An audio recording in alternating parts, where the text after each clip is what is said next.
Oh my God, Mandy replied after a moment, causing us all to stop. Who are those sexy hunks? As my eyes followed the direction of where she was looking, I watched as James, Hale, and Talon climbed out of a large truck, laughing with friends who had come over to join them. A groan left my throat as I watched the girls fawn over them. Those right there are Ivy's new roommates, Kate smirked, causing Bree and Mandy to look at me. You are messing with the four horsemen? Bree asked in shock. How? Horsemen? I laughed. They are my stepmother's godsons. They're not as great as one would think.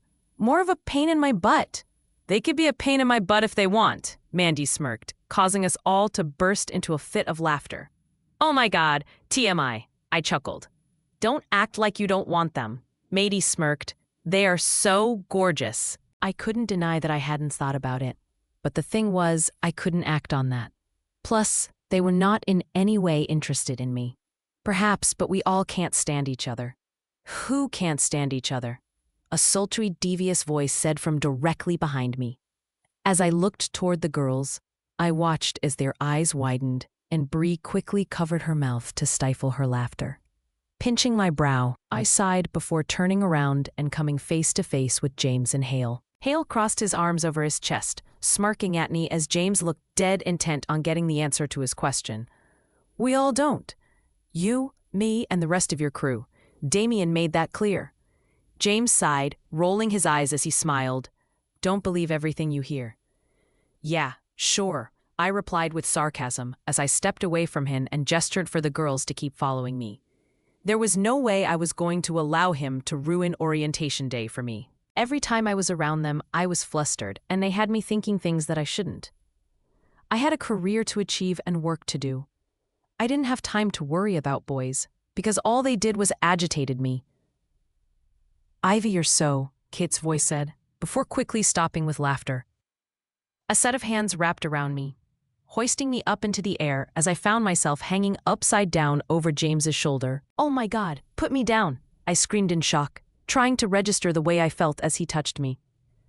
My skin was crawling in pleasure at the feeling of contact with his own skin, and it seemed that I wasn't the only one who was affected. His body tensed, and before I knew it, I found my back pressed against the wall of a building. His firm grip on my hips had my heart racing, an internal struggle building within him as began to breathe heavy. James, I whispered, trying to wrap my mind around what was happening. James, Hale yelled, as he approached, a low growl emitting from James' throat. James, why are you doing? I tried again, and finally, his eyes cast down towards my own, the gold rings within them glowing brightly and sending shock through to my soul. What was he? I remembered Damian with the same small tones of gold, and the more I stared at him, the closer his lips got to my own. I anticipated a kiss, but instead he leaned toward my neck and inhaled deeply behind my ear. It isn't possible. What is it? I asked before he cut me off quickly and pulled away from me. The empty feeling of his body away from my own, bringing loss. James, Hale stated again in a warning tone, as James stared at me with a confused expression, as if he wasn't sure what was going on. His brows narrowed as he shook his head and turned, storming past Hale and headed for the truck. Hale gave me an apologetic look as he followed after James. My eyes turned back toward the girls. I saw the shock in two of them, but nothing but the excitement in Kate's eyes. Oh my God, that was so hot, she said excitedly as she turned her gaze back towards the guys, watching them as I did. She was right. It was hot. Ivy, are you okay? Bree finally asked softly as she came to step in front of me, blocking my view from the men. Shaking my head, I smiled. Yeah, I'm okay. You have to be careful around them. Bad things happen, especially around Damian. Her statement had me confused, and I looked at her for more answers, but she quickly shook it off, walking away from the rest of us, headed back toward the dorms. I wasn't quite sure what her statement meant, but I wanted to. The guys were definitely something, but I wouldn't consider them actually dangerous. Then again, looks could be deceiving. and I didn't have the best track record of making the right choices. It was one of the reasons why I kept to myself back in Georgia. It lessened the risk of me getting into something I couldn't handle, even if every part of me wanted to handle him and the others. Thoughts of how James touched me kept rolling through my mind that night. I couldn't stop thinking about his hard, rippled body against mine and the incredible way he smelt. When I came here, I had planned to keep to myself, and the conflicts I had with the guys upon my arrival made me want to keep my distance even more. Yet, the moment James touched me, I felt my body come to life. A fire ripped through me, and the heat of his touch caressed every edge of my soul, as if calling out to it. The more and more I thought about it, the crazier I became trying to figure out why he acted the way he did. A sigh left my throat as I stood, pulling my hair up higher into a ponytail before walking towards the kettle and turning it on. The one thing I loved about Idaho so far were the cool evenings that allowed me to open the window, allowing the air to rush through the open space in my living room. In Georgia, it was hard to do that in the summer months. It was always a constant battle with mosquitoes and trying not to be eaten alive. However, summers in Idaho were nicer, and the only thing I had to really worry about was when the snow began to fall in the winter, something I wasn't looking forward to. Standing by the open window, I looked out onto the green lawn that went on for miles. The lights of the main house gleaming in the distance lit the small area around it. To think that for years I had avoided this place because I was worried about my father, and I instead missed out on being closer to nature, closer to the way I wanted to live. As much as I tried to distract my mind from James, I found it hard to do. I hadn't been laid in 2 years, and the frustration I had built up was taking a toll on me. A glimmering thought traveled into my mind, and a smile played on my face. Last year, as a joke, my mother bought me a vibrating best friend, and at the time I had been horrified because I couldn't believe she bought it for me. The joke had been that I was too uptight with exams and needed to release some aggression. Thinking back on it, though, I understand what she meant. It did help to relieve tension. Pulling the bright purple clitoral stimulator from its pink bag, I stripped down to just my tank top and laid on the bed. I knew it was wrong of me to think of James, but he'd gotten me so worked up, and I needed a release. I needed something. As the vibrations came to life, I toyed with myself. Soft moans escaped my throat as I moved it. I thought of James touching me and the way his body pressed against me. An image of him kissing me ran through my mind, causing my body to shake as I felt my orgasm build. "James," I whispered softly, "please."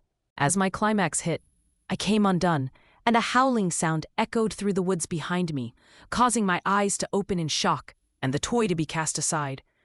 "The hell was that?" I exclaimed as I quickly pulled my shorts on. The sound had been close to my cottage, and knowing that I am this close to the woods sent fear through me as I stepped back into the living room. My eyes quickly darted towards the open window, and moving faster than I ever had, I ran to it and shut it quickly. I could hear the sounds of rustling on the other side of my front door, and with no weapon in sight, I felt myself begin to panic. "Ivy." The sound of my name coming from the other side of the door stopped me in my tracks. I knew that voice, but confusion and worry filled me as I wondered what James was doing outside my cottage. "Open the door." "No," I replied. "I can't, but you need to get out of here. There is an animal in the woods." "I know there was one," he replied again, and the sultry sound of him swirled around me, headed straight for my core. He sounded darker than usual, and everything about it made me want more.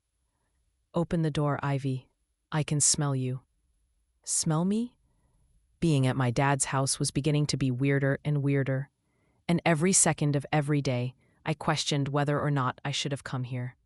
I was happy to be here and hated that I waited so long to make the trip, but at the same time, these guys were doing a number on my sanity. "I am not dressed, James."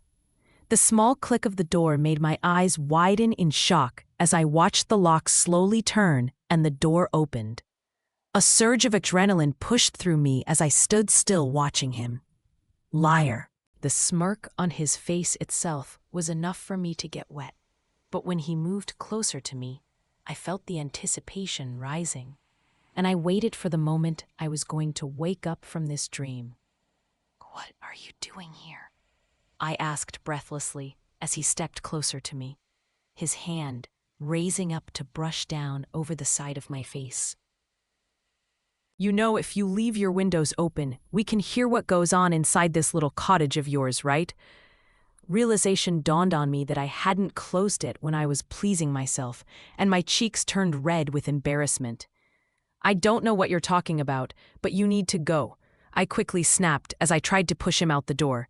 Instead, my efforts were feeble as I found myself quickly tossed onto the sofa with him between my legs. "Do you really want me to go?" he asked as his fingers trailed over the hem of my shorts. I hadn't had the time to put my panties back on after my fun in the bedroom. I had been too worried about the animal noise I heard outside and the open window in my living room. Panic and excitement filled me as his fingers slowly began to brush down my thigh. My horny butt moaned softly, causing him to chuckle. "I didn't think so." "We can't," I replied as he toyed with the loose shorts that did nothing to conceal my soaking wet core from this point. James leaned in to the area between my legs, his face pressed to the inside part of my shorts, as he inhaled deeply. "God, you smell so good," he mumbled before I felt his tongue swipe across my slit. "Oh my God," I moaned. That was all it took before he had yanked off my shorts and buried his face into my soaking wet core, his tongue devouring me as I cried out in pleasure. The more I tried to pull back, the harder he pulled me close, making it to where I couldn't break free from the pleasure he was bringing me. "James," I cried out. "Oh God, James, please. I want all of you," he growled into my core, causing the vibrations to tip me over the edge again. "Yes," I moaned, "please." A moment between James and I had my mind spinning. I wasn't sure what I was asking for, but I didn't care anymore. My eyes took in the sight of him as stripped before me, releasing the massive thing in between his legs. There was no way that it was going to fit inside me. The girth itself was going to rip me open, and suddenly I was second-guessing if I wanted to do this. As he grabbed my hips and pulled me closer to him, I felt the head of his thick cock pressing against my folds, and I cried out as the head slowly slid inside. However, before he could fully thrust himself in, the door burst open, and Damian stood there in all his fury, a roar echoing through the room before James was completely ripped off of me. I told you no. I wasn't sure what was going on, but before I knew it, Hale and Talon had entered, both rushing to James to hold him back from completely losing himself to Damian. I curled back onto my sofa, grabbing a blanket and wrapping it around me as I watched in horror at the sight that was unfolding around me. Damian stood in front of me, and James stood staring like he wanted to kill Damian. What had my life come to?